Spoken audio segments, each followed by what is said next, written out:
Hello बच्चों, मैं हूं प्रवीण कुमार और ईश्वर द मैथ अकेडमी में आपका एक बार फिर से स्वागत है। तो आज हम अपना क्वाड्रेटिक इक्वेशन जो क्लास 10 का चैप्टर है उसको आज कंटिन्यू करते हैं। पुरानी वीडियो में मैंने आपको क्वाड्रेटिक इक्वेशन को सोल्व करना बताया था, जो रूल 4x के लिए क्वेश्चन आता है। आज हम आगे करते हैं। तो क्वाड्रेटिक इक्वेशन को कंटिन्यू करते हुए आज हम पढ़ेंगे डिस्क्रिमिनेंट क्या होता है। देखिए, हमारी क्वाड्रेटिक इक्वेशन की जो स्टैंडर्ड फॉर्म होती है वो ये होती है ax square plus B X plus C is equal to 0। ये हमारी स्टैंडर्ड फॉर्म है। तो अब डिस्क्रिमिनेंट कैसे निकालते हैं? जो डिस्क्रिमिनेंट होता है हमारा उसको हम डी से रिप्रेजेंट कर देते हैं, वो होता है बी स्क्वायर माइनस 4ac। ठीक है, डिस्क्रिमिनेंट हमारा बी स्क्वायर माइनस 4ac होता है। अब इसमें तीन कंडीशन होती है। अगर हमें क्वाड्रेटिक इक्वेशन दी हुई है तो और हमें डिस्क्रिमिनेंट उसका फाइंड करना होगा, तो उसमें तीन कंडीशन होंगी। या तो डिस्क्रिमिनेंट हमारा ग्रेटर देन 0 होगा, 0 से बड़ा पॉजिटिव नंबर होगा, या नेगेटिव नंबर होगा, या फिर इक्वल टू 0 होगा।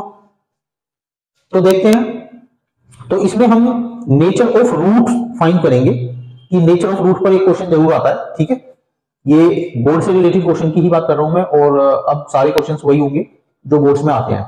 तो नेचर ऑफ रूट पर एक क्वेश्चन जरूर आता है जिसमें हमें के की वैल्यू फाइंड करनी होती है। ठीक है, तो देखते हैं क्या है। देखिए, कंडीशन है हमारी, फर्स्ट कंडीशन है if B square minus 4ac is equal to 0 होता है। इसको हम लिख लेते हैं हेडिंग में नेचर ऑफ रूट्स। क्या लिख लेते हैं? Nature of roots. तो आज हम नेचर ऑफ रूट्स के बारे में बात करते हैं। If B square minus 4ac, अब हमें जो भी क्वाड्रेटिक इक्वेशन दी होगी और उसका नेचर ऑफ रूट अगर पूछते हैं तो हम डिस्क्रिमिनेंट फाइंड करेंगे उसका। तो हम क्या फाइंड करेंगे? डिस्क्रिमिनेंट हमें फाइंड करना होगा। अब पहली कंडीशन है, अगर आपका nature of root B square minus 4ac, अगर आपका discriminant B square minus 4ac 0 आता है, then roots are real and equal. तब आपके रूट्स कैसे होंगे? रियल होंगे और इक्वल होंगे। इक्वल का मतलब है, जैसे देखिए क्वाड्रेटिक इक्वेशन है तो दो ही रूट्स आते हैं। तो जैसे x इक्वल टू 2 और दूसरा भी 2, x इक्वल टू 3 और दूसरा भी 3। ठीक है, x इक्वल टू -3 और दूसरा भी -3। तो इस तरह से कोई भी रियल नंबर आएगा बट दोनों रूट्स हमारे इक्वल होंगे। तो ये पहली कंडीशन है, अगर बी स्क्वायर माइनस 4ac 0 है तो रूट्स हमारे रियल एंड इक्वल होंगे। दूसरी कंडीशन है if B square minus 4ac is greater than 0। अगर बी स्क्वायर माइनस 4ac आपका पॉजिटिव नंबर आता है, ग्रेटर देन 0 आता है, then roots are real and unequal. तब हमारे रूट्स कैसे होंगे? रियल होंगे बट नॉट इक्वल होंगे, इक्वल नहीं आएंगे। x, अब दो वैल्यू आएंगी तो एक कोई और होगी और एक कोई और होगी। ठीक है, इस तरह से अगर B square minus 4ac less than 0 आ जाए, लेस देन 0 आ जाए, then roots are not real. तब हमारे रूट्स रियल नहीं आएंगे। ठीक है, अगर रियल नहीं आएंगे तो हम इसको अभी फाइंड नहीं करेंगे, ये फिर इमेजिनरी पार्ट हो जाएगा और जो कि 11th का पार्ट है। ठीक है, फिर हमारा इमेजिनरी नंबर आ जाएगा। तो हम क्या लिखेंगे? Roots are not real. ठीक है, नॉट रियल लिखकर उसको छोड़ देंगे, फिर उसको फाइंड नहीं कर सकते अभी फिलहाल के लिए। ठीक है, तो ये आपको, ये हमारा नेचर ऑफ रूट्स है। अब हम इस पर एक क्वेश्चन कर लेते हैं जो कि बोर्ड में आता है, जिसमें हमें के की वैल्यू फाइंड करनी होती है। ठीक है,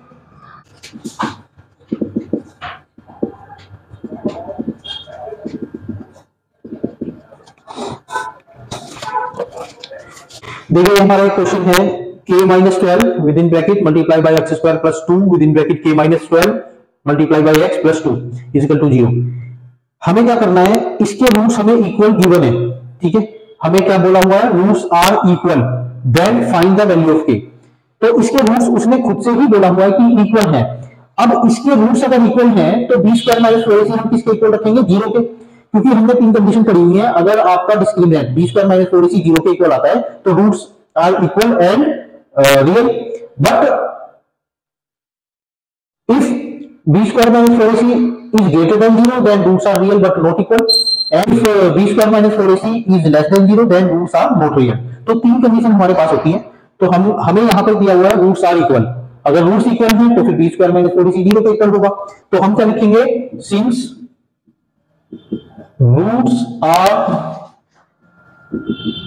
गिवन एज इक्वल, ठीक है, hence B square minus 4ac is equal to 0। तो आपको अब b कैसे फाइंड करेंगे, आपको यहां पर इसको कंपेयर करना होगा। अगर मैं इस इक्वेशन को कंपेयर करता हूं ax square plus bx plus c से, ax square plus bx plus c is equal to 0 से अगर मैं कंपेयर करता हूं तो मेरे पास a क्या आएगा निकलकर, जो भी x स्क्वायर का कोफिशिएंट होगा वो मेरा a होगा, तो यहां पर आएगा k माइनस 12, ठीक है। b हमारा क्या आएगा, देखिए इसमें ना जैसे यहां पर प्लस लगा हुआ है तो कोई बात नहीं, चल जाएगा, मैं वैसे तो प्लस कर ही लिया जाएगा, लेकिन अगर माइनस का लगा होता तो मुझे माइनस के साइन के साथ लेना होता है भी, मतलब कहने का ये है कि आपको साइन भी साथ में लेना है, ठीक है। तो यहां पर क्योंकि प्लस है तो प्लस चाहे साइन ना भी लगाओ तो भी वो प्लस ही माना जाएगा। तो ये हमें 2 और k माइनस 12, ये पूरा हमारा b हो जाएगा, ये a होगा, ये b होगा और ये हमारा c होगा, ठीक है। तो c इक्वल टू क्या आएगा 2। तो बी स्क्वायर माइनस 4ac 0 के इक्वल रखेंगे तो b हमारा है ट्वाइस ऑफ k माइनस 12 और इस पूरे का whole square minus 4 into a कितना है हमारा k माइनस 12 और मल्टीप्लाई c है 2 और इसको रखेंगे 0 के इक्वल। तो देखिए 2 का स्क्वायर होगा 4 और k माइनस 12 का होल स्क्वायर माइनस 4 टू जा 8, 4 टू जा 8, चलो पहले ऐसे ही लिख लेते हैं। देखिए अब 4 में कॉमन ले सकता हूं पूरी इक्वेशन में से, या 4 से मैं डिवाइड कर सकता हूं, ठीक है। 4 से मैंने डिवाइड किया तो ये बचेगा मेरे पास k माइनस 12 का होल स्क्वायर माइनस ये 4 से कट जाएगा 2 twice of k minus 12 equal to 0, ठीक है।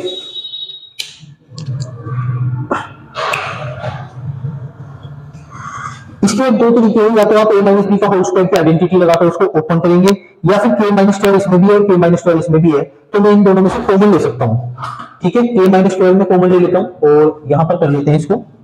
अगर मैं k माइनस 12 कॉमन लेता हूं तो बचेगा क्या मेरे पास, k माइनस 12 और माइनस का 2, ठीक है, माइनस का 2 और इक्वल टू 0। तो मेरे पास ये दो फैक्टर आ जाएंगे k माइनस 12 और k माइनस 14 इक्वल टू 0। तो यहां से k माइनस 12 इक्वल टू 0 हो जाएगा और k माइनस 14 इक्वल टू 0 हो जाएगा। यहां से k इक्वल टू 12 आ जाएगा और k इक्वल टू 14 आ जाएगा। तो ये दो आंसर आपके पास आएंगे, ठीक है, ये दो आंसर आपके पास आएंगे। k की वैल्यू 2 आ गई, या तो 12 होगा k या 14 होगा, ठीक है। 12 के लिए देखो ये 0 हो जाएगा, ये भी 0 हो जाएगा और ये 2 हो जाएगा। तो 2 इक्वल टू 0, क्या ये पॉसिबल है ऐसा? तो अगर मैं 12 पुट करता हूं तो इसका मतलब है आंसर मेरा ठीक नहीं है, इसके ये क्वाड्रेटिक इक्वेशन ही नहीं रहेगी अगर मैं इसमें 12 पुट कर देता हूं तो इसका मतलब है 12 हमारा नॉट एप्लीकेबल होगा, 12 हमारा नॉट एप्लीकेबल होगा, हमारा आंसर सिर्फ होगा 14, ठीक है। वो किस लिए? क्योंकि अगर मैं 12 पुट करता हूं तो ये 0 हो जाएगा, तो एक्स स्क्वायर की हमारी टर्म ही खत्म हो जाएगी 0, फिर हमारी ये एक्स वाली की टर्म 0 हो जाएगी, सिर्फ मेरे पास 2 इक्वल टू 0 बचेगा जो कि नॉट पॉसिबल है, इसलिए 12 हमारा राइट आंसर नहीं होगा, हमारा आंसर होगा सिर्फ k इक्वल टू 14, ठीक है। तो ये एक क्वेश्चन जरूर आता है 2 नंबर में बोर्ड में, तो नेचर ऑफ रूट्स पर, तो इसमें k की वैल्यू फाइंड करनी होती है। रूट्स हमारे या तो रियल एंड इक्वल दिए होते हैं या रियल एंड अनइक्वल दिए होते हैं, ठीक है। तो अगर रियल एंड इक्वल होंगे तो बी स्क्वायर माइनस 4ac को आप 0 के इक्वल रखेंगे, और रियल एंड अनइक्वल होंगे तो आप बी स्क्वायर माइनस 4ac को ग्रेटर देन 0 रखेंगे। तो देखिए ये हमारे पास एक क्वेश्चन है, ये बहुत इंपॉर्टेंट क्वेश्चन है, बोर्ड में कई बार आ चुका है। तो क्या क्वेश्चन है देखिए, a plane left 30 minutes later than the schedule time and in order to reach its destination 1500 kilometre away in time it has to increase its speed by 250 kilometre per hour from its usual speed, find its usual speed. ये हमारा words problem का एक question है जो most important question है, या मैं ये कहता हूं कि ये इंपोर्टेंट इसलिए है क्योंकि ये कई बार बोर्ड में आ चुका है, ठीक है। ट्रेन से रिलेटेड, प्लेन से रिलेटेड या वाटर टैप्स से रिलेटेड, ये इस तरह के क्वेश्चन बहुत आते हैं। तो आज देखते हैं इसको कैसे करेंगे, मैं आपको इसका बहुत अच्छे से एक्सप्लेनेशन देकर आपको समझाऊंगा, तो आप ध्यान से सुनिएगा। देखिए आप इसको थोड़ा सा ना एज्यूम करिए पहले कि एक प्लेन है, मान लेता हूं कि उसको 8 बजे कहीं डेस्टिनेशन के लिए उड़ना था, रवाना होना था, लेकिन प्लेन किसी ना किसी कारण की वजह से 30 मिनट देरी से उड़ा है, ठीक है, 30 minutes later than the schedule time, और उसको कहीं पर 1500 किलोमीटर की डिस्टेंस पर 15 किलोमीटर की डिस्टेंस पर 10 AM पर पहुंचना था। ये हम मान के चलते हैं कि 8 बजे से लेकर और 10 बजे तक उसको ट्रैवल करना था, ठीक है, 8 बजे उड़ना था और 10 बजे उसको पहुंचना था, लेकिन वो 8:30 बजे उड़ा, 8:30 बजे, ठीक है, और पहुंचा 10 बजे, पहुंचा तो 10 बजे ही है, 8:30 बजे। अब यहां पर उसको क्या करना होगा, अपनी स्पीड बढ़ानी होगी, ठीक है। स्पीड उसने 250 किलोमीटर पर आवर बढ़ाई है, स्पीड उसने कितनी बढ़ाई है, 250 किलोमीटर पर आवर। आपको इसमें क्या क्या चीजें समझनी है, अपना एक तो डिस्टेंस निकाल लीजिए, कितनी डिस्टेंस है, क्या स्पीड है, स्पीड एक्चुअल में उसकी पहले वाली नहीं पता है, हमें यूजुअल स्पीड उसकी फाइंड करनी है, जिस भी स्पीड से वो उड़ रहा था वो हमें बतानी है। तो जो भी इसमें फाइंड करना होता है उसको लेट कर लेते हैं। तो जो भी हमें फाइंड करना है उसको सबसे पहले लेट कर लेंगे, let the usual speed of the plane was x kilometre per hour. देखिए स्पीड को या तो मीटर पर सेकंड या किलोमीटर पर आवर में ही मेजर किया जाता है, ठीक है। तो हमने क्या किया, x, हमने यूजुअल स्पीड को x kilometre per hour let कर लिया। अब डिस्टेंस टोटल कितनी है हमारी, डिस्टेंस है 15 किलोमीटर। तो हमारा एक फॉर्मूला होता है कि distance equal to speed multiply time, ये फॉर्मूला होता है। यहां से अगर मैं स्पीड निकालता हूं तो ये हो जाएगा डिस्टेंस अपॉन टाइम। तो डिस्टेंस का फॉर्मूला होता है हमारा distance equal to speed multiply time. तो यहां से मैंने स्पीड निकाला, टाइम मेरा डिवाइड में आ जाएगा डिस्टेंस के, तो speed equal to distance upon time हो जाएगा। या फिर यहां से टाइम का भी फॉर्मूला निकाला जा सकता है कि डिस्टेंस अपॉन स्पीड, ठीक है। तो जो भी जरूरत पड़ेगी उसको हम फाइंड करेंगे। अब टोटल डिस्टेंस हमें कितनी दी हुई है, total distance to be covered 1500 kilometre, total distance हमें 1500 किलोमीटर दी हुई है। आप कम से कम ये जो डेटा गिवन है उसको तो जरूर फाइंड करेंगे, जो पूछा है उसको लेट करेंगे एक्स या वाई की फॉर्म में, और जो गिवन है वो डेटा निकाल के रखेंगे। उसके बाद उनसे रिलेटेड हमें क्या फॉर्मूला पता है, क्या चीजें पता है, वो देखते हैं कि कैसे करना है। तो हमारे पास यूजुअल स्पीड है, हमारे पास टोटल डिस्टेंस है, स्पीड और डिस्टेंस अगर है तो हम टाइम फाइंड कर सकते हैं, यहां से टाइम निकाल सकते हैं। तो हमारे पास यूजुअल टाइम कितना आ जाएगा, यूजुअल टाइम क्या है, ये वाला जो हमें 8 AM से 10 AM तक पहुंचना था, मतलब 2 घंटे लग रहे थे। यहाँ के हिसाब से मैं एग्जांपल के हिसाब से 2 घंटे ले रहा हूँ, इसमें मुझे नहीं पता कितना टाइम लगना है। तो 8 AM से स्टार्ट की हमने अपनी यात्रा और 10 AM पर हम डेस्टिनेशन पर पहुंचे, तो हमें यहाँ पर 2 घंटे लगे। तो यूजुअल टाइम जो हमारा मिल जाएगा, क्योंकि मेरे पास यूजुअल स्पीड है और मेरे पास टोटल डिस्टेंस है, तो यूजुअल टाइम मेरा क्या हो जाएगा, डिस्टेंस अपॉन स्पीड, और ये आएगा पर आवर में, ये आएगा आवर्स में, ये हमारे पास कितना आ जाएगा, आवर्स में। तो एक हमारी इक्वेशन ये बनेगी। अब अगर वो 30 मिनट्स की देरी से उड़ता है, अगर वो 30 मिनट्स का मतलब है हाफ एन आवर, अगर वो आधे घंटे बाद उड़ा और 10 बजे ही पहुंचा, इसके हिसाब से भी इसमें थोड़ा सा एग्जांपल भी इंक्लूड रखो ताकि अंडरस्टैंड अच्छे से हो जाए। तो आप क्या लिखेंगे, when plane increase its speed by 250 kilometre per hour, then जब प्लेन की स्पीड 250 किलोमीटर पर आवर तेज हो जाती है, ज्यादा हो जाती है, तब आपका एक्चुअल स्पीड क्या हो जाएगी, देन इंक्रीज्ड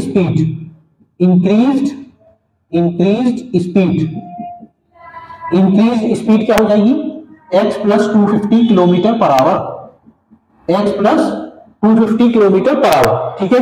तब आपकी स्पीड जो बढ़ चुकी है, जो बढ़ी हुई स्पीड है, ज्यादा वाली स्पीड है, एक तो x किलोमीटर तो पहले से ही थी और 250 किलोमीटर उसने खुद से बढ़ाई है, तो आपकी हो जाएगी x plus 250 kilometre per our. अब मेरे पास बढ़ी हुई स्पीड भी आ गई है और डिस्टेंस मेरी वही है, तब मेरे पास टाइम कितना आएगा, देन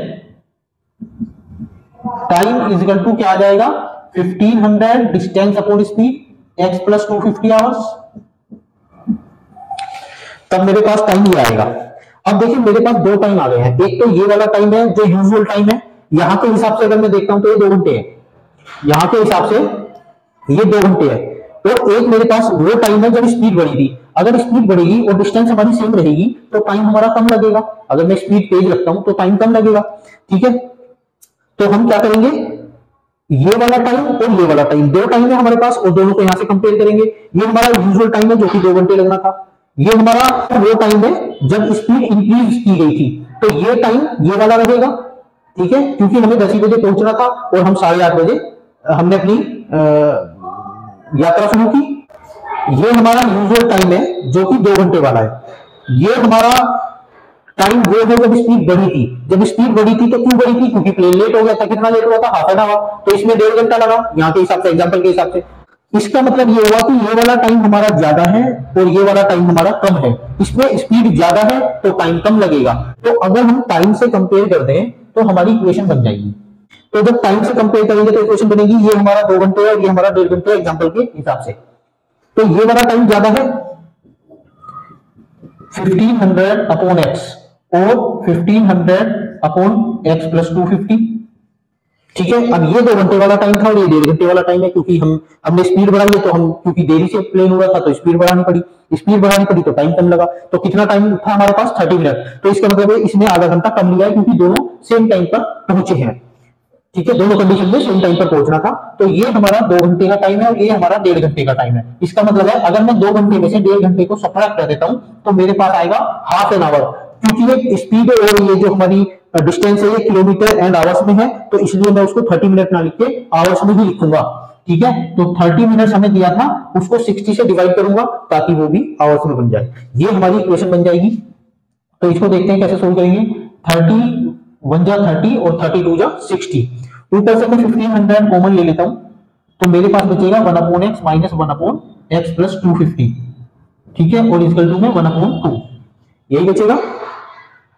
अब आप क्या करेंगे, एलसीएम लेंगे तो x और x प्लस 250 दोनों ही आएंगे, यहां पर हमारा 1500 रहेगा, x से x कैंसिल होगा, x प्लस 250 ऊपर आ जाएगा, माइनस x प्लस 250 से x प्लस 250 कैंसिल होगा तो ऊपर आएगा x और इक्वल टू 1/2, x से x कैंसिल हो जाएगा। अब हमें क्रॉस मल्टीप्लाई करनी है। ठीक है, तो क्रॉस मल्टीप्लाई कैसे करेंगे, देखिए एक तो 1500 की मल्टीप्लाई है, ऊपर 250 की मल्टीप्लाई है और इधर से 2 भी आएगा क्रॉस में, तो ये 2 की मल्टीप्लाई है और ये उधर जाएगा तो ये हो जाएगा x और x प्लस 250। ठीक है, तो अब मुझे थोड़ा सा रब करना पड़ेगा, तो यहां से हमारे पास जब मैं x की x प्लस 250 में मल्टीप्लाई करूंगा तो मेरे पास आएगा x स्क्वायर प्लस 250x और प्लस ये जब मैं मल्टीप्लाई करूंगा तो देखो कितना आता है, ये आ जाएगा 250 2 जा 500, तो 1500 मल्टीप्लाई 500 और इक्वल टू 0। सही है, तो ये हो जाएगा x square plus 250x plus 15 5 जा 75 और 2 और 2 4 0 लग जाएंगी, तो ये हो जाएगा 7,50,000। अब हमें इसके दो ऐसे फैक्टर करने हैं जो कि ये जो x की x प्लस 250 में मल्टीप्लाई किया है तो मेरे पास आया x स्क्वायर प्लस 250x, और जब मैं इस ये जो हमारी मल्टीप्लाई है इसको जब मैं राइट में ले जाऊंगा, क्योंकि मैंने उसका साइन चेंज नहीं किया है तो मैंने राइट साइड को लिया है। ठीक है, राइट साइड को लिया है तो ये वाली भी मेरी राइट साइड में जाएगी टर्म, तो ये माइनस की आएगी, तो ये टर्म कैसी आएगी, माइनस की आएगी, क्योंकि मैंने x की मल्टीप्लाई x प्लस 250 में की थी और उसको विदाउट साइन चेंज करके लिखा है, तो इसका मतलब मैंने राइट साइड को कंसीडर किया है, राइट साइड को कंसीडर किया है तो ये वाली मेरी लेफ्ट साइड है, इसको मैं राइट में ले जाऊंगा तो साइन चेंज हो जाएगा, तो ये माइनस का हो जाएगा, एक तो हमारी ये क्वाड्रेटिक फॉर्म बन जाएगी। तो इसको फिर से वही factorisation method middle term break करके करेंगे, तो हमारे जो दो फैक्टर आएंगे वो आएंगे 1000 मल्टीप्लाई 750। हमारे पास दो फैक्टर क्या आएंगे, हमें दो ऐसे फैक्टर लेने हैं जो या तो प्लस करके 250 आए या माइनस करके। अब हमने अपनी लास्ट वीडियो में डिस्कस किया था कि हमें ये कैसे पता चलेगा कि माइनस करके 250 लाना है या प्लस करके 250 लाना है। तो आपको एक कांस्टेंट नंबर का साइन चेक करना होता है, क्योंकि ये माइनस का है तो हमें दोनों फैक्टर की का डिफरेंस करके 250 लाना है। तो 1000 माइनस 750 करूंगा तो 250 आएगा, और 1000 मल्टीप्लाई 750 करूंगा तो 7,50,000 आता है। इसका मतलब मेरे ये दोनों फैक्टर होंगे, तो मैं क्या करूंगा, एक्स स्क्वायर प्लस 250 की जगह मैं लिखूंगा 1000 एक्स माइनस 750 एक्स और माइनस 7,50,000 इजिकल टू 0। ठीक है, तो यहां से मेरा क्या कॉमन आएगा, x कॉमन आएगा, x प्लस 1000, और यहां से मेरा माइनस 750 कॉमन आएगा तो x प्लस 1000। देखिए ये मैं आपको पहली वीडियो में बता भी चुका हूं कि क्या कॉमन लेना होता है, क्या साइन लेना होता है, कैसे कॉमन लेते हैं, फिर डिवाइड कैसे करते हैं। तो अगर आपको ये डिटेल में थोड़ा सा समझना है तो मेरी पुरानी वीडियो देखिए आप, क्वाड्रेटिक इक्वेशन में ही समझाया हुआ है मैंने। ठीक है, तो x प्लस 1000 यहां पर मेरा कॉमन आ जाएगा, और दूसरा मेरा बचेगा x माइनस 750 और इजिकल टू 0। तो यहां पर x प्लस 1000 इजिकल टू 0 होगा, या फिर x माइनस 750 इजिकल टू 0 होगा।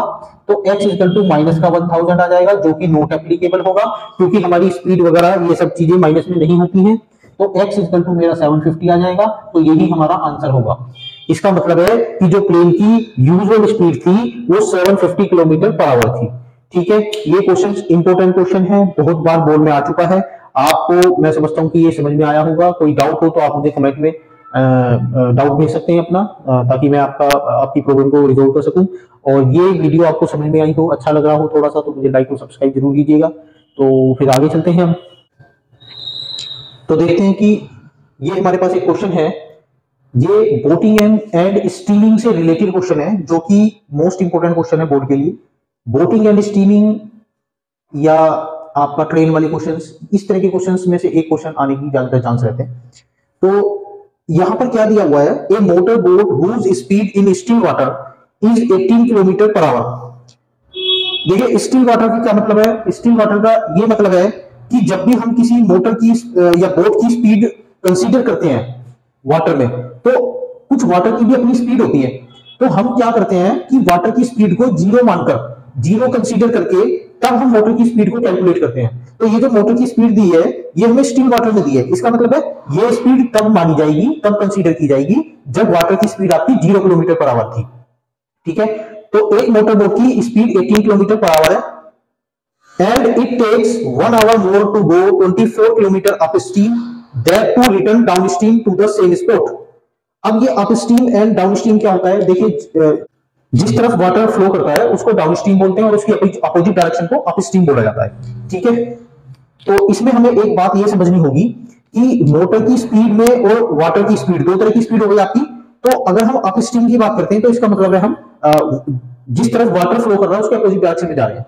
और डाउन स्ट्रीम की बात करेंगे तो जिस डायरेक्शन में वाटर फ्लो करता है हम उसी डायरेक्शन में फ्लो कर रहे हैं, उसी डायरेक्शन में मूव कर रहे हैं बोट से।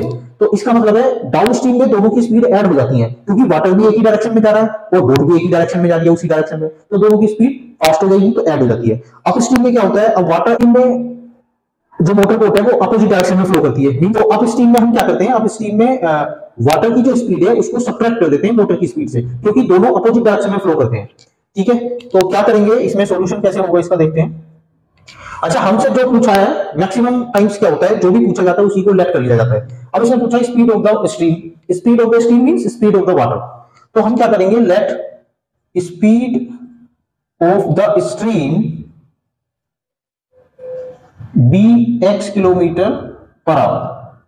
हम स्पीड को, स्ट्रीम की स्पीड को x kilometre per hour let कर लेंगे। अब हमारे पास मोटर की स्पीड भी है, बोट की स्पीड भी है, बोट की स्पीड हमारी 18 किलोमीटर पर आवर है। ठीक है, since boat's speed in still water is equal to 18 kilometre per our.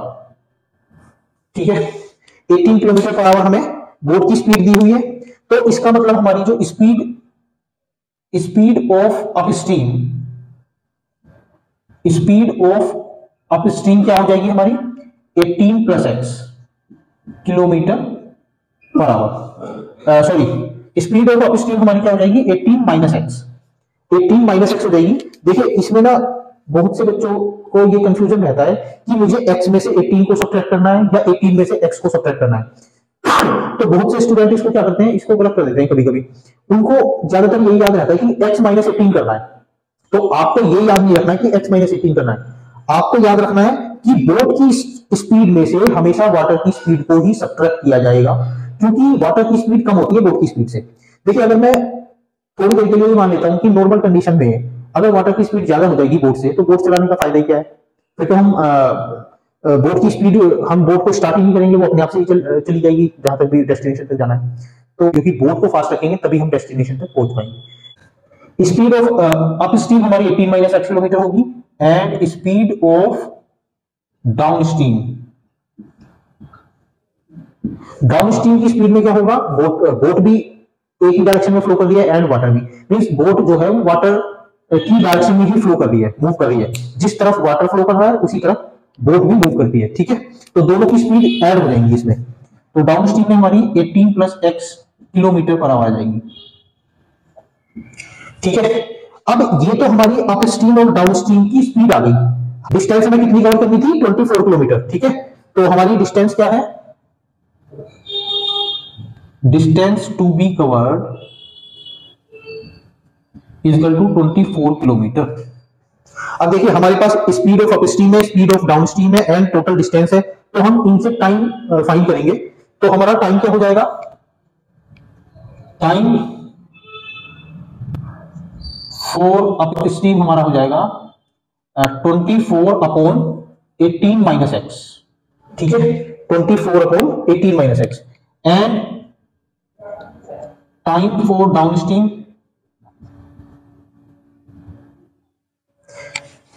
ऐसा करते हैं, टाइम इन अप स्ट्रीम करते हैं and time in down stream. Up stream में कितना टाइम लगेगा हमें? 24 हमारी डिस्टेंस है और अप स्ट्रीम की स्पीड है हमारी 18 माइनस एक्स। डाउन स्ट्रीम में हमें कितना टाइम लगेगा? 24 हमारी डिस्टेंस है और 18 प्लस एक्स, ठीक है। तो डाउन स्ट्रीम में कम टाइम लगेगा क्योंकि डाउन स्ट्रीम की स्पीड ज्यादा है। अप स्ट्रीम में ज्यादा टाइम लगेगा क्योंकि अप स्ट्रीम की स्पीड कम होगी as compared to down stream.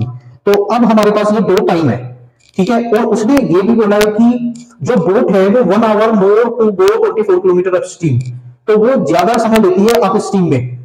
Up stream में उसको ज्यादा टाइम लगेगा क्योंकि अप स्ट्रीम की स्पीड कम हो जाती है और डिस्टेंस हमारी कांस्टेंट है 24 किलोमीटर। तो हमारे पास टाइम कौन सा ज्यादा है? देखिए, अप स्ट्रीम का टाइम ज्यादा होता है, डाउन स्ट्रीम का टाइम कम होता है, क्योंकि अप स्ट्रीम की स्पीड कम होती है और डाउन स्ट्रीम की स्पीड ज्यादा होती है, ठीक है। स्पीड ज्यादा होगी तो सेम डिस्टेंस के लिए कम टाइम लगेगा। तो ये वाला टाइम कम है और ये वाला ज्यादा है। और ये कितना ज्यादा है? 1 आवर, ठीक है। तो हम क्या करेंगे? 24 अपॉन 18 माइनस एक्स, ये मेरा ज्यादा टाइम है और इसमें से मैं कम टाइम सब्ट्रैक्ट करूंगा, तो ये 24 अपॉन 18 प्लस एक्स। अगर मैं ये वाला टाइम सब्ट्रैक्ट कर देता हूं तो इन दोनों टाइम का डिफरेंस है 1 आवर, ठीक है। ये हमें गिवन है, ये रहा 1 आवर, क्योंकि टाइम ये वाला जो हमने कैलकुलेट किया है वो किलोमीटर हमारी डिस्टेंस है और स्पीड हमारी किलोमीटर पर आवर है। तो हमारा जो टाइम आएगा वो भी आवर्स में आएगा, ठीक है। अब यहां पे क्या करेंगे? 24 में ऊपर कॉमन ले लेता हूं, तो मेरे पास बचेगा 1 upon 18 minus x plus minus 1 upon 18 plus x, ये भी बचेगा और इक्वल टू 1। 24 को कॉमन ही रखते हैं, अब दोनों एलसीएम में आ जाएंगे, 18 minus x and 18 plus x. 18 minus x से 18 माइनस एक्स कैंसिल होगा तो 18 प्लस एक्स आ जाएगा ऊपर, और माइनस 18 प्लस एक्स से 18 प्लस एक्स कैंसिल होगा तो 18 माइनस एक्स आ जाएगा। लेकिन ये ध्यान रखना है कि माइनस है तो उसके बाद ब्रैकेट में ही लेना है, ठीक है। माइनस के बाद आपको जो भी आप टर्म्स ले रहे हो उसको ब्रैकेट में लो फर्स्ट टाइम, फिर नेक्स्ट स्टेप में उसको ओपन कर देंगे। तो हमारे पास क्या आ गया? 24, और अब इसको मैं माइनस से मल्टीप्लाई करूंगा, माइनस 18 और प्लस एक्स हो जाएगा हमारा। और ये हमारा आइडेंटिटी लग रही है a minus B multiply a plus B, तो ये हो जाएगा a square minus B square. क्या हो जाएगा? a square minus B square, तो 18 का स्क्वायर और माइनस एक्स का स्क्वायर और इज इक्वल टू 1, ठीक है। तो इसके बाद क्या होगा?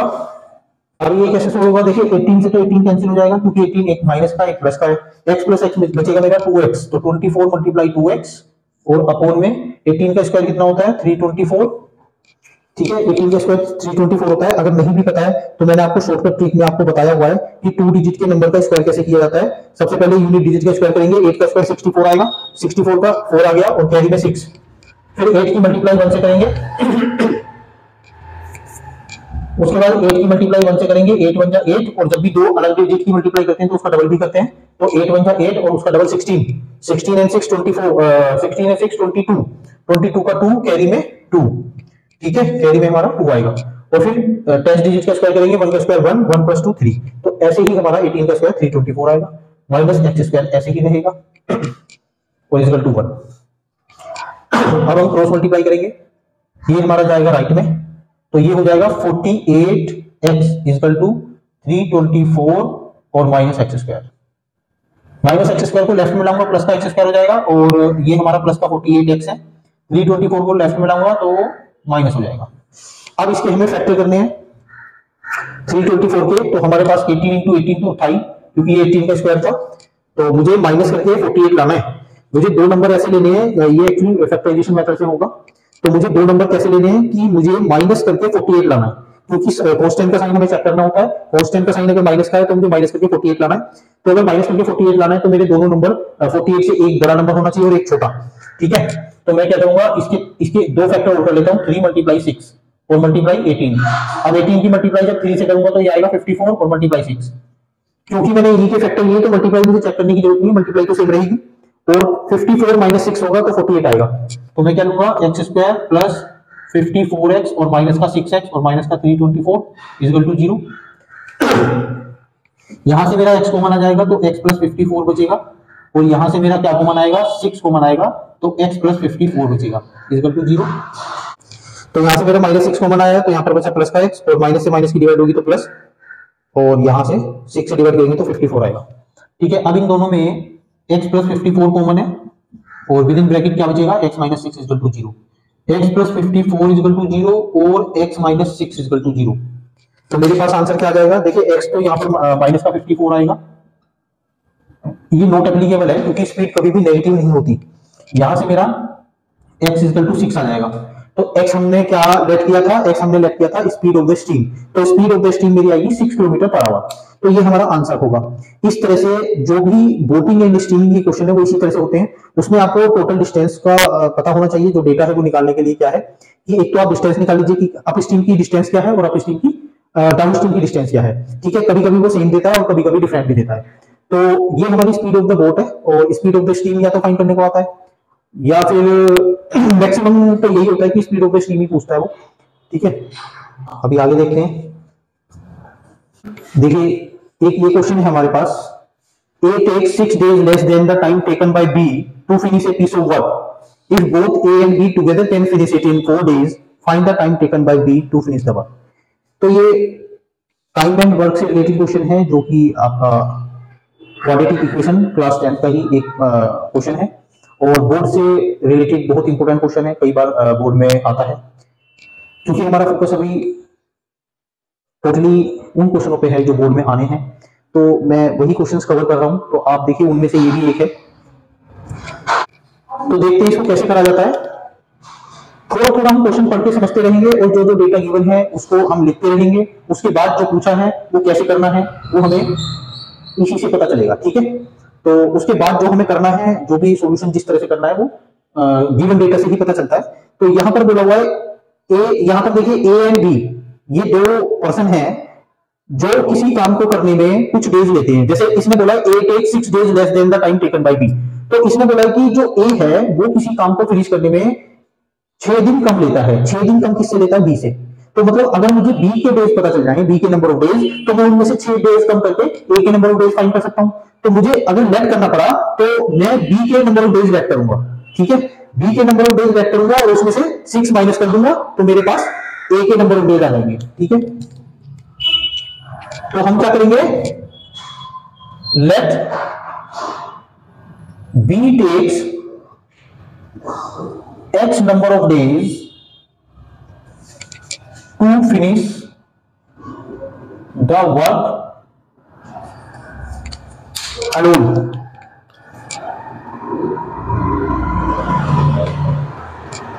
मैंने क्या लेट किया है, मैंने लेट किया है B takes x number of days to finish the work alone, क्योंकि इसने बी का ही पूछा है, find the time taken by B to finish the work. अब ये जो टाइम है ना, ये टाइम आपका कई तरीके का हो सकता है, जैसे मिनट में भी टाइम पूछ सकता है, आवर्स में भी टाइम पूछ सकता है, नंबर ऑफ डेज में भी टाइम पूछ सकता है, वीक्स, मंथ और ईयर्स में भी टाइम पूछा जा सकता है। तो वो डिपेंड करता है कि आपको डेटा क्या दिया हुआ है, ठीक है, किस फॉर्म में दिया हुआ है। तो यहाँ नंबर ऑफ डेज की बात हो रही है, तो यहाँ पर जो टाइम होगा वो भी नंबर ऑफ डेज में ही पूछा होगा, ठीक है। Find the time taken by B to finish the work. तो मैंने जो पूछा है उसी को लेट किया है, B takes X number of days to finish the work alone, ठीक है। सिंस इट इज गिवन, क्योंकि ऐसा दिया हुआ है कि जो ए है ए दिन कम लेता है बी से, तो बी एक्स डेज लेता है, ये हमने लेट किया है, क्योंकि हमें बी के नंबर ऑफ डेज नहीं पता है, वो ही हमें फाइंड करने हैं। तो हमने क्या किया, बी को लेट कर लिया कि वो एक्स डेज लेता है। तो क्योंकि ए 6 दिन कम लेता है बी से, तो ए के नंबर ऑफ डेज क्या हो जाएंगे, एक्स माइनस 6। तो हम क्या लिखेंगे, since it is given that A takes 6 days less than B, क्योंकि A 6 दिन कम लेता है B से, दिस इंप्लाइज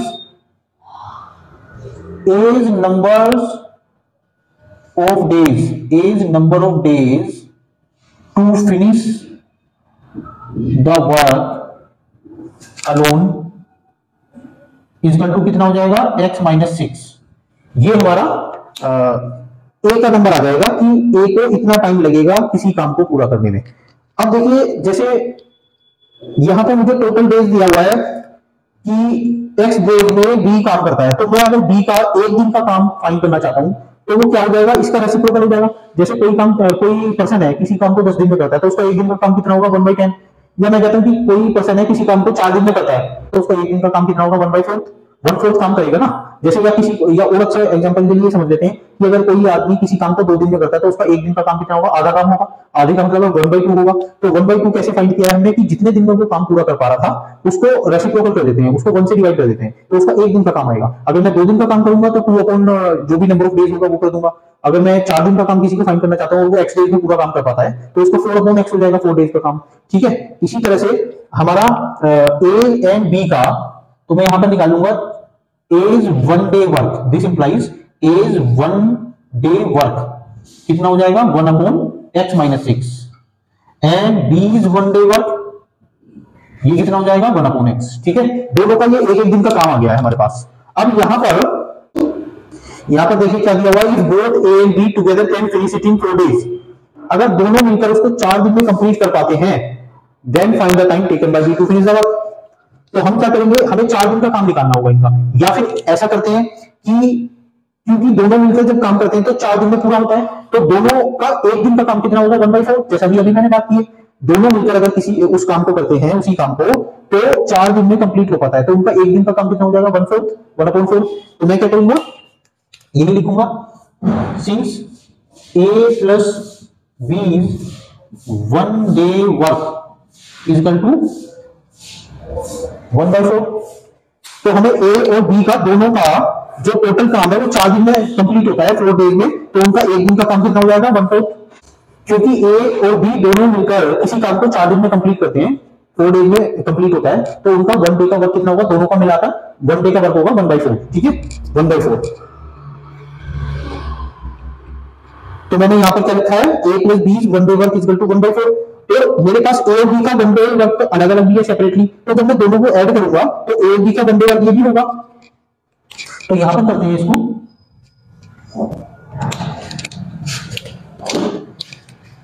तो इसका मतलब क्या होगा, ए का 1 डे वर्क प्लस बी का 1 डे वर्क दोनों का मिलाकर क्या होगा, 1/x minus 6 plus 1/x equal to क्या हो जाएगा, 1/4।